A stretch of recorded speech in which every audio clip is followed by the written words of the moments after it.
Olá, pessoal. Você que é profissional da OAB vai receber hoje algumas orientações do programa Minha Carreira Criando um Currículo Magnético. Eu sou Mônica Campos, Master Coach, Headhunter e consultora de desenvolvimento humano e carreiras. Sou proprietária da Let's Grow, que é uma consultoria de gestão e desenvolvimento de pessoas. Estou aqui para te ajudar nessa jornada a conseguir um emprego, né, e uma colocação e um bom posicionamento no mercado de trabalho. Né? Aqui eu vou deixar, né, um pouco do meu histórico, do meu background, nesses últimos 30 anos, por onde eu passei como uma profissional, uma executiva da área de recursos humanos em grandes multinacionais, antes de chegar na Let's Grow. E é a partir dessa experiência, né, que eu venho aqui falar com vocês, tá? Qual a ideia hoje? Trazer um pouco, primeiramente, do contexto desses processos de recrutamento e seleção, né? O profissional, ele precisa entender como é que funciona essa dinâmica, né? Quais são as exigências do mercado de trabalho? A empresa sempre busca e sempre vai buscar identificar quem é o melhor candidato. A questão do fit cultural, a questão do perfil comportamental, as hard skills and soft skills. E a gente está falando do quê, gente? A gente está falando, primeiramente, o mercado de trabalho é exigente. O mercado de trabalho vai buscar sempre o melhor. Ele sempre, a gente costuma dizer, ele quer muito e vai dar menos. Às vezes, né, a gente encontra empresas até que faz esse equilíbrio melhor, né, que são grandes empresas. Eu te dou muito, mas eu também quero muito. Mas na maioria se pede muito e se dá pouco. Então a gente é uma concorrência até meio desleal. Porém, a gente tem que estar preparado para alcançar essa oportunidade, tá? A empresa também busca avaliar esse fit cultural. O que é o fit cultural? É exatamente o jeito de ser da empresa, né? São os valores da empresa. É tudo que a empresa faz, comunica, a forma de trabalhar, a forma de comunicar, o que ela preza e também o que ela não comunica, o que ela não preza, o que ela não valoriza, porque as pessoas começam a olhar, isso aqui não é valorizado, é a cultura da empresa que é assim. E aí eu tenho que dar liga com esse jeito de ser, né, da empresa. E isso, hoje em dia, é muito avaliado. A empresa busca já identificar isso dentro do processo seletivo. Por quê? Porque eu estava trazendo pessoas que não tinham esse match com o fit cultural da empresa e rapidamente eu perdia. Então, o que que acontece? Hoje, eu tenho que olhar isso já na seleção para trazer a pessoa mais certa, mais ajustada para esta posição e este tipo de empresa, certo? Perfil comportamental. O perfil comportamental define e decide jogo, gente. Por quê? O meu perfil, né, é um perfil mais comunicativo, mais, né, extrovertido, de fácil relacionamento, enquanto o do meu colega que está participando do mesmo processo seletivo que eu, é mais introspectivo, ele é mais reservado, é uma pessoa mais calma, mais tranquila, que ouve mais do que fala. E essa oportunidade é para um profissional na área, né, da empresa que requer habilidade de comunicação, negociação. É uma posição onde você vai precisar demonstrar essas competências. Então, tecnicamente, eu tenho as hard skills, já falando do próximo item, porém, as soft skills de fulano é mais adequado do que a do outro. Deu para entender? Então, isso define o jogo. Isso leva o candidato àquela posição. Tirando quem não tem o perfil comportamental mais adequado, requerido para o perfil dessa vaga, deixando de fora, porque vai ficar aquele que for mais adequado. É o que a gente diz assim, olha, tem que dar match. E match é perfil com candidato. Os dois têm que se cruzar, se bater, ok? Então, agora a gente vai falar do primeiro passo, né, para se posicionar bem no mercado de trabalho, é montar um bom currículo. Então, você que é profissional, você que já tem 2, 5, 10 anos de trabalho e tem um currículo, às vezes não tão olhado, porque a gente não tem, né, paciência, acha que simplesmente colocando ali aquela última experiência, aquele último curso que eu fiz, vai criando o meu currículo. E ele tá bom na hora que eu preciso dele. E não é assim. Um currículo bom é um currículo magnético. É um currículo que tem as informações certas para atrair oportunidades de entrevistas.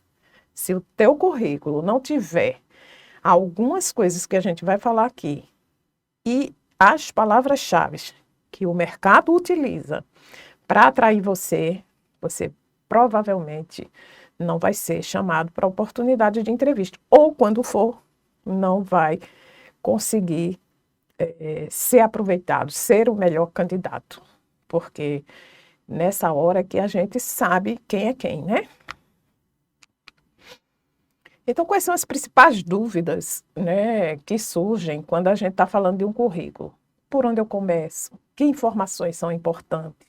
Qual é a maneira de escrever?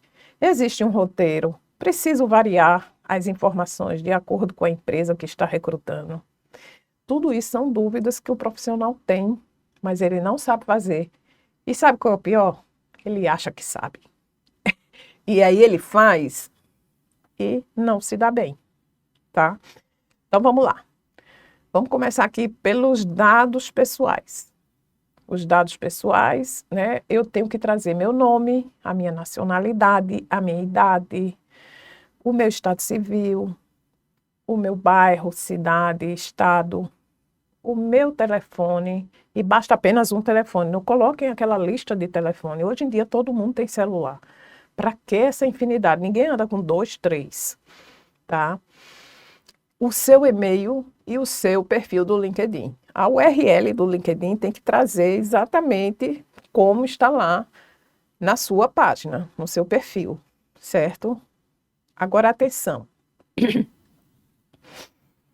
Alguns dados pessoais não são necessários.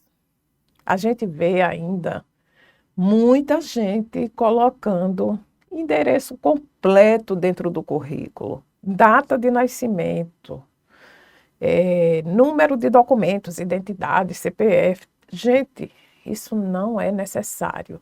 Então, as pessoas mais antigas, então, é que colocam mesmo. Então, assim, não caiam nessa seara de estar colocando dados desnecessários dentro do currículo.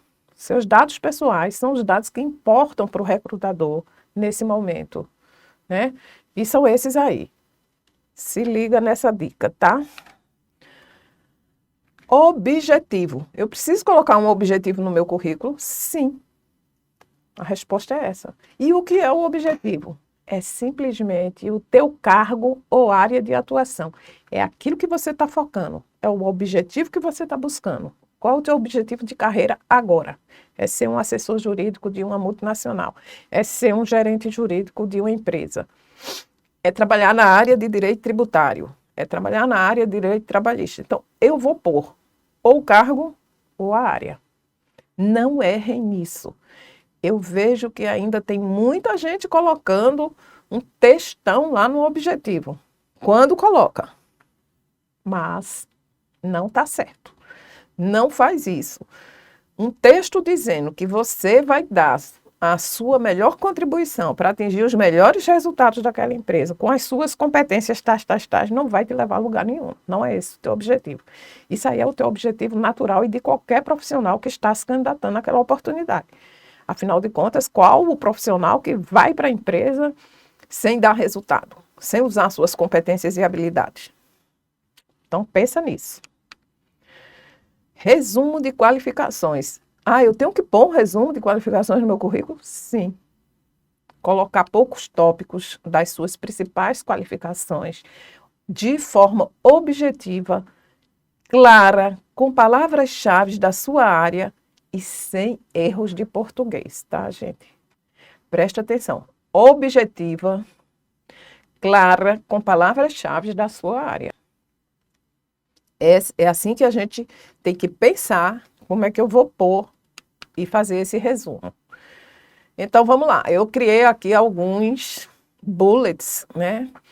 Para que a gente possa observar exemplos de como colocar esse resumo de qualificações. Advogado trabalhista com mais de 5 anos de prática jurídica, demonstrando habilidades sólidas em liderança e consultoria em tal, ou na área tal.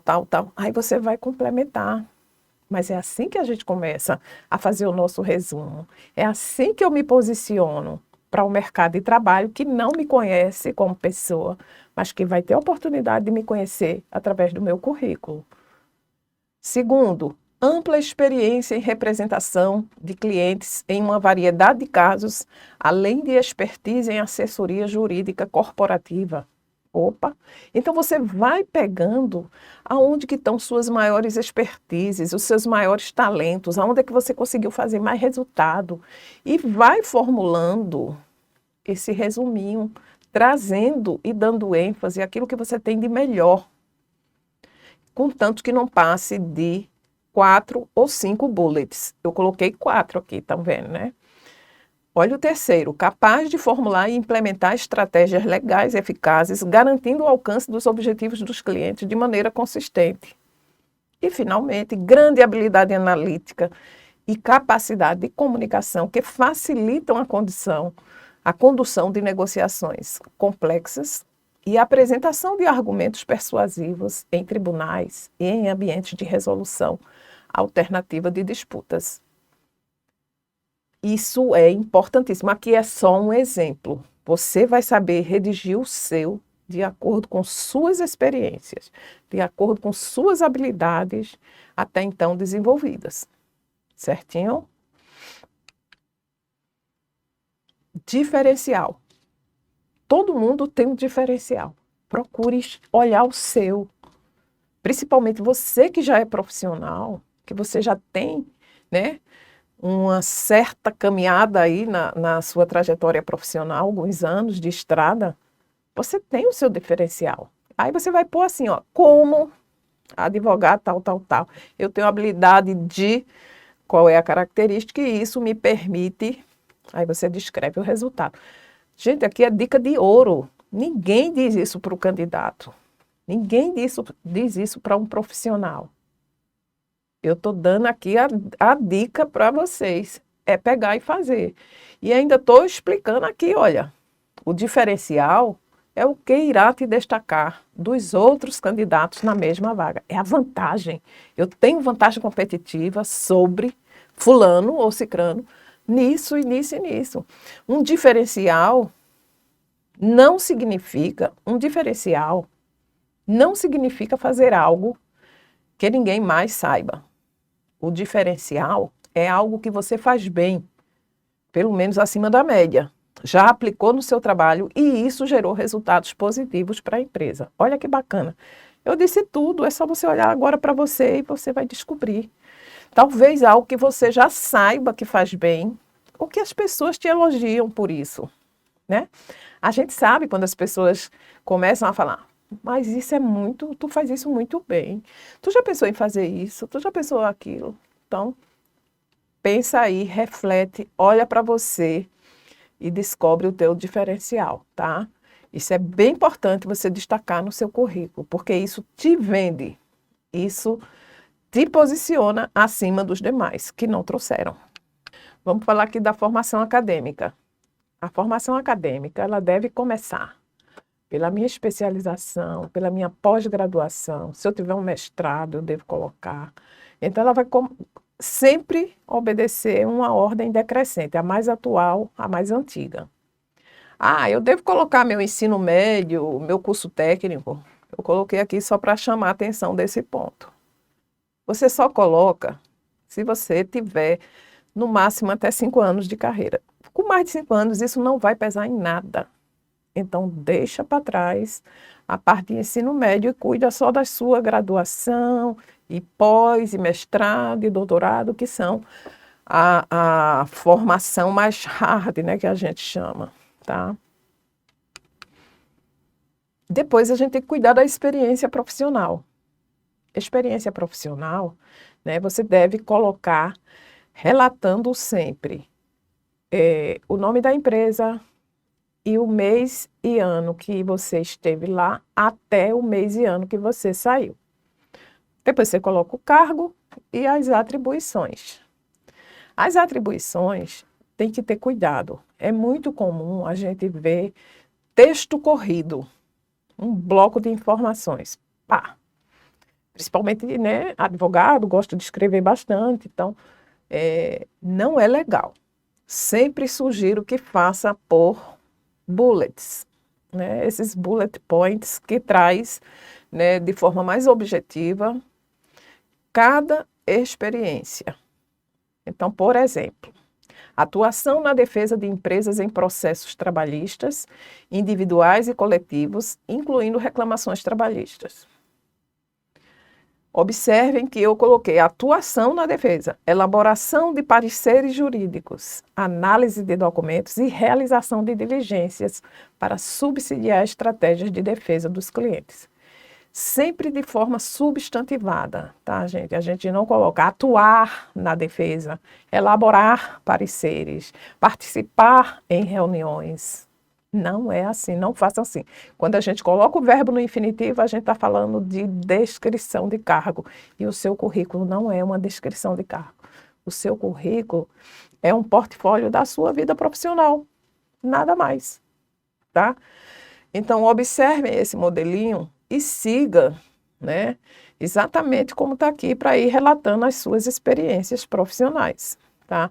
O cargo sempre é bom trazer, se é um advogado sênior, se é um advogado associado, tá? Se é assessor jurídico, se é gerente, tragam a realidade do cargo.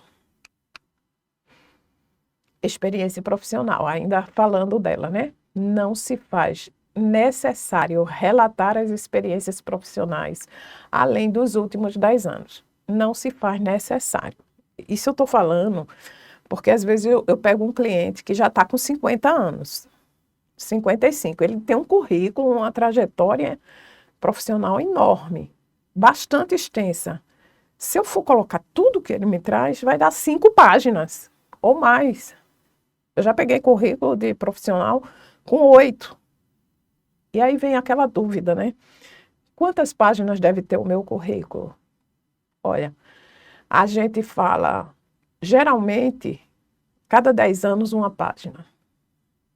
Mas não é bom que o currículo passe de 3 páginas. Então, por isso que as últimas experiências, a gente só relata a empresa, o cargo e coloca lá. Não precisa sair descrevendo os resultados, as atribuições, porque não vai dar. Não vai fazer mais sentido. Agora, na hora da entrevista, numa conversa, se alguém se interessar por saber mais detalhes, ele vai te perguntar, tá? Idiomas. Idiomas eu devo colocar no meu currículo? Sim. Especifique sempre o nível de fluência, se ele é básico, se ele é intermediário, se é avançado, fluente ou nativo. Mas não cometam a bobagem de colocar idiomas, português, nativo. Eita, como acontece isso? A pessoa quer encher, né? Rechear o currículo, aí bota lá inglês, intermediário, tarará, e ainda bota português nativo. Lógico que você é um português nativo, você tem a obrigação de falar o português. Não, isso não é idioma para acrescentar aqui no teu currículo, tá? Agora, se você fez um intercâmbio na Inglaterra ou em algum outro, né, país, a gente vai estar colocando, sim. Isso faz sentido, enriquece o teu portfólio, o teu currículo, e você deve colocar sim.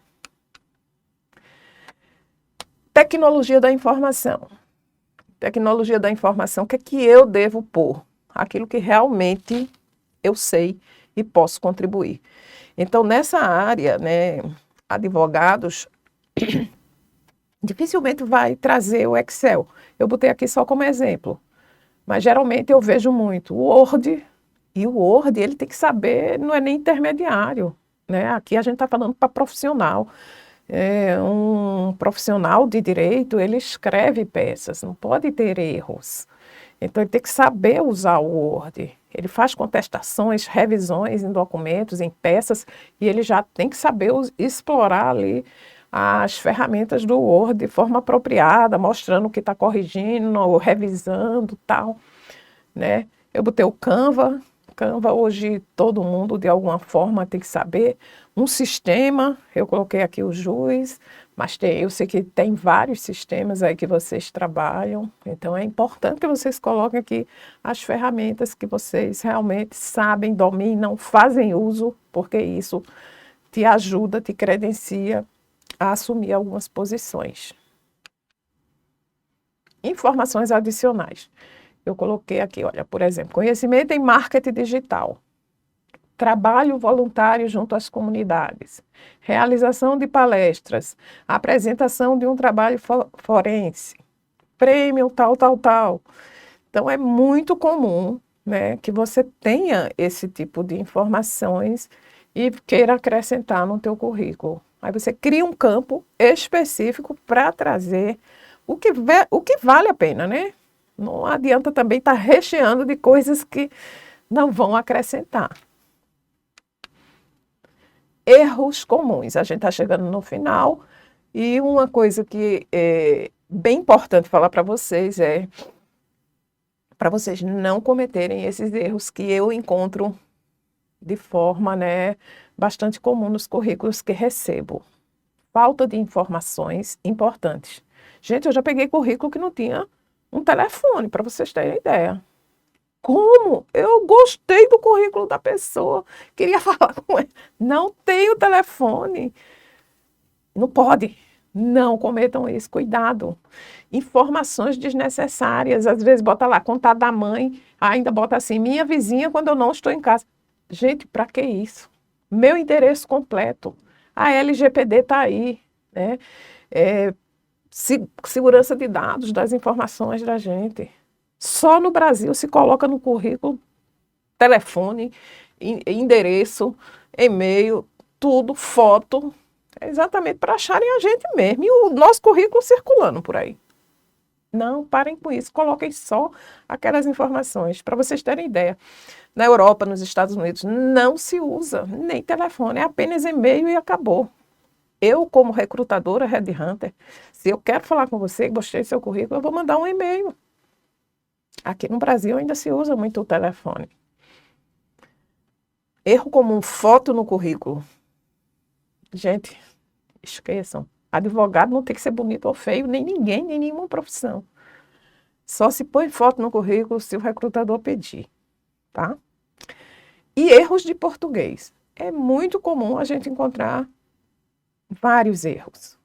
E fica feio, né? A leitura de um currículo de um profissional, de um advogado, a gente receber com erros de português. Porque o meu cliente, eu trabalho para alguns escritórios de advocacia, e quando eu estou lá fazendo recrutamento e seleção para eles, a primeira coisa que eles dizem é: Mônica, eu não quero ninguém falando errado nem escrevendo errado aqui no escritório.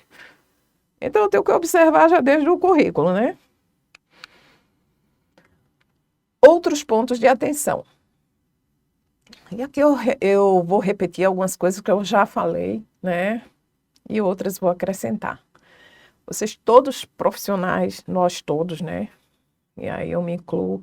Temos que lembrar que o recrutamento hoje é IA. O que é IA? Inteligência artificial, gente. Tudo vem por palavras-chave. Então eu tenho que colocar no meu currículo as palavras-chave, fazer da forma correta, porque é por ali que eu vou conseguir atrair você. E aí, depois desse currículo todo prontinho no papel, como a gente montou aqui, eu tenho que cadastrar o meu currículo aonde? No LinkedIn. O LinkedIn é a maior rede profissional do mundo. Hoje, o Brasil é quem mais utiliza essa rede. Todas as nossas empresas, né, e todos os nossos profissionais que se prezam estão lá dentro. E aí você cadastra também em sites de busca de vagas de emprego. Se você está atrás de uma colocação, de acordo com o tipo da empresa, tem muitas plataformas de e-recruitment que aí você é necessário você fazer o seu cadastro lá. Lembrar que para você conseguir a vaga, tem que dar match com o perfil da vaga e fit cultural com a empresa. Não esqueçam desses detalhes. Eu falei no começo da apresentação. Fazer network. Fazer network não é só eu me conectar e me relacionar com A, B e C, profissionais da minha área, mas estar presente em eventos, participar de cursos, de formações, né? Contribuir dentro do próprio LinkedIn, eu coloquei mais embaixo, né? Com presença, estando presente, curtindo, comentando algumas postagens, né? Relevantes, me relacionando com pessoas. Então, network é estar presente na sua rede profissional, é chamar a atenção naquilo que você sabe, porque na hora que alguém precisar de você, já sabe onde vai encontrar. Se preparar para os testes e entrevistas. É muito comum a gente achar que as pessoas querem mal começar a fazer o processo seletivo e acha que é só uma entrevistinha que vai colocar ele no lugar. Hoje os processos estão cada vez mais robustos e aí é preciso que a gente esteja preparado. Controlar a ansiedade e nervosismo na hora da entrevista é muito comum, né? As pessoas estarem um pouco ansiosas, nervosas. Eu já peguei um que não conseguia nem falar. Calma, calma. E olha, e que eu confesso, né? Eu digo, é um bate-papo, não é bem uma entrevista. Deixa a pessoa, por mais natural que a gente queira deixar, mas então a gente tem que se preparar. Saber fazer um videocurrículo é importante porque alguns clientes, né? Empresas, no caso, para mim, pedem um candidato que já saiba se comunicar, que tem uma boa apresentação. Então, um vídeo já ajuda ele situar e perceber quem é quem, tá? Então, eu peço para que ele faça esse vídeo currículo, e aí ele tem que ter tempo, ele tem que ter objetividade, ele tem que ter uma boa dinâmica, né? Para poder fazer essa apresentação. E lembrar que a dinâmica de atualização do currículo é uma constante. Enquanto a gente tiver vida, enquanto estiver trabalhando, a gente vai precisar atualizar o currículo, certinho? A guerra é ganha antes de se pisar no campo de batalha. A arte da guerra, Sun Tzu. É isso aí, gente. Deixando aqui para vocês. Se preparem. Se preparem. E ainda mais uma dica: se você tem escritório, né, se você precisa de alguma ajuda, eu posso te ajudar. Estou aqui para isso. Um abraço e espero que tenham gostado.